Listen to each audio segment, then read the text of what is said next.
Rev up your engines!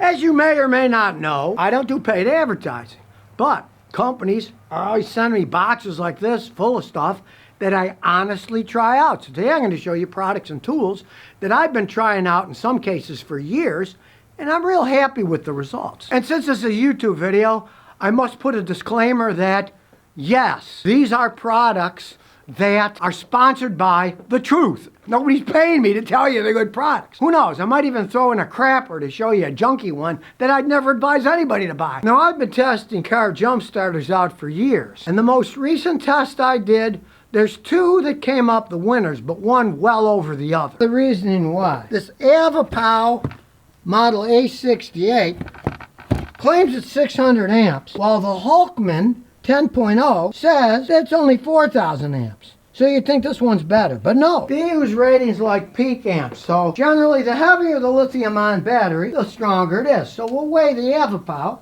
and it weighs 2 pounds 15.1 ounces. Now the Hulkman, which they claim is less powerful, according to what they're giving, it weighs 3 pounds 11.8 ounces. These are jump starters. The cables go in here and they jump start your car.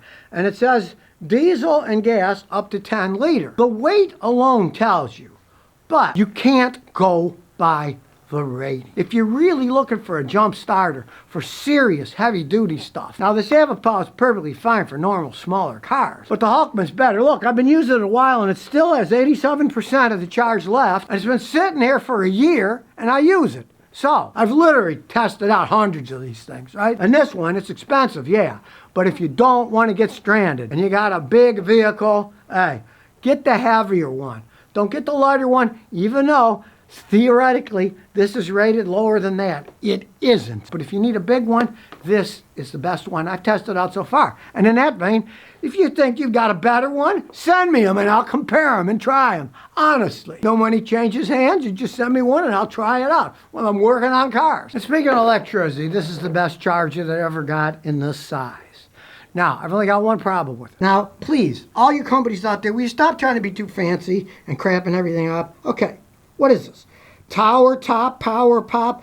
Put actual words, please. Don't put fancy little symbols. It's stupid. We Americans, if you want power pop, spell it. Stop this nonsense. Give it a name so people can know what it is and they don't have to guess. Stupidity to try to make it look... Who cares what it looks like? Thing is, it's exactly what it says. It's a smart battery charger. It automatically charges it, desulfates it.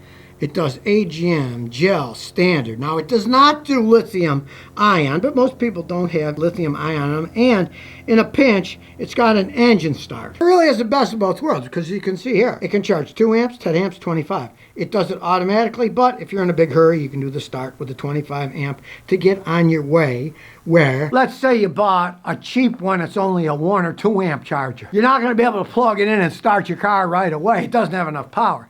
This has power when you need it, and then less power when you're just going to charge it over time, which of course is the best way to do it. Let's say you got a dead car, you get home and it's night. Put it on overnight. When you wake up in the morning, it'll have done its job and it'll be perfect and it won't destroy your battery.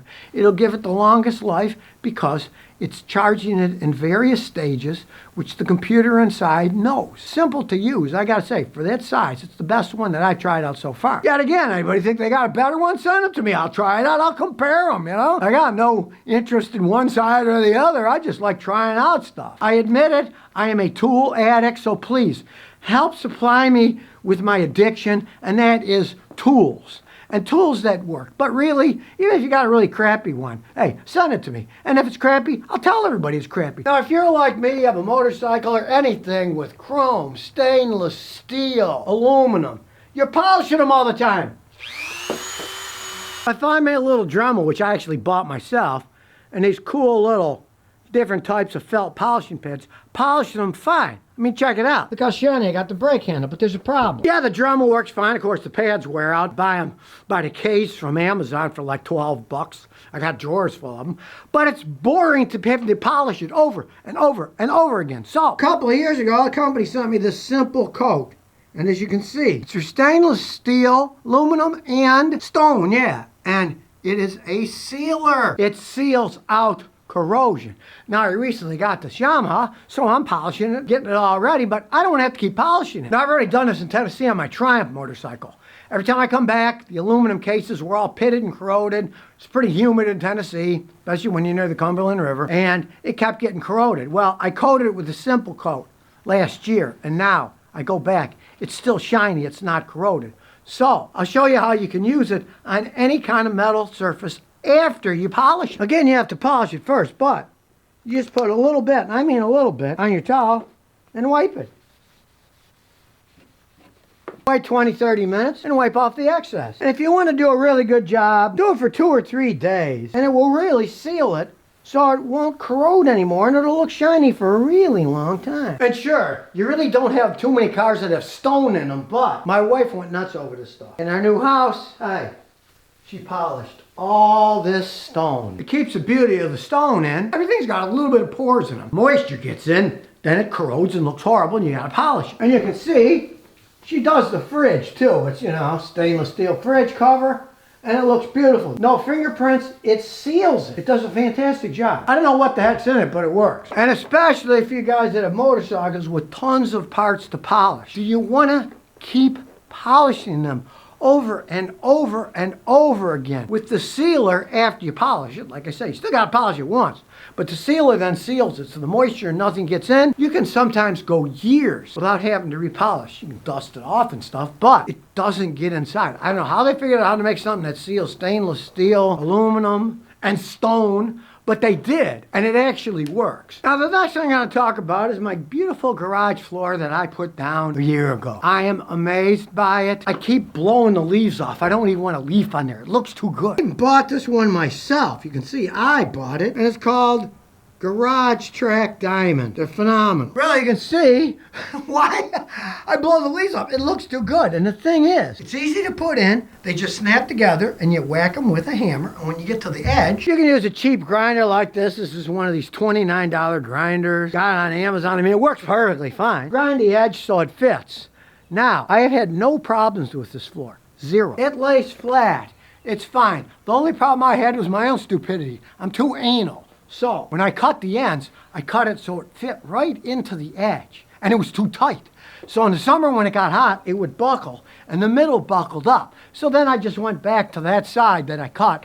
And I cut like a 1/4 inch off of each of the edges. And then it stays flat. You actually don't want it too tight. Here's a warning. You put it in too tight, when it gets hot, they'll expand, they buckle. So you have a little bit of leeway on the side where there's a little bit of bare spots. Some guys put finishing things on it, but I don't care. It's a garage floor, you know. And anyways, you can't see that side because that's where I throw my junk. It doesn't pool off water because it's got little drain grooves built into the bottom. If you are a slob, hey, it wipes off with a towel. You can get anything off. And the cool thing is, it's super strong even though it's so thin. This is a big, heavy 1300 Yamaha Cruiser, right? See what a kickstand is?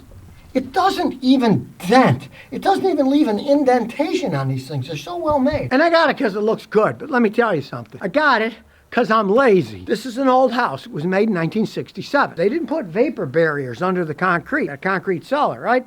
They didn't put vapor barriers. So water will always seep up, and if you paint it with epoxy like the previous owner did, the paint chips all the time. Horrible. They were peeling up in spots. Did I really want to paint and scrape and paint and scrape? No, I didn't. Plus, realize this. When you're driving your car, the tires get hot. Go on the highway. Quick, get off. Touch the tires. They're hot. Hot tires drive into a garage that is painted floor. Eventually, it will melt the paint. It'll come off, and it looks like crap. Now, scraping and painting, even with the epoxy paint, I tried it in Houston. It didn't work. It peeled off. It was a gigantic pain in the butt that I'd have to do every year or two if I wanted a nice looking garage. These tiles, one and done. Now, the last tool I'm talking about happens to be a jump starter too, but I don't use it for that.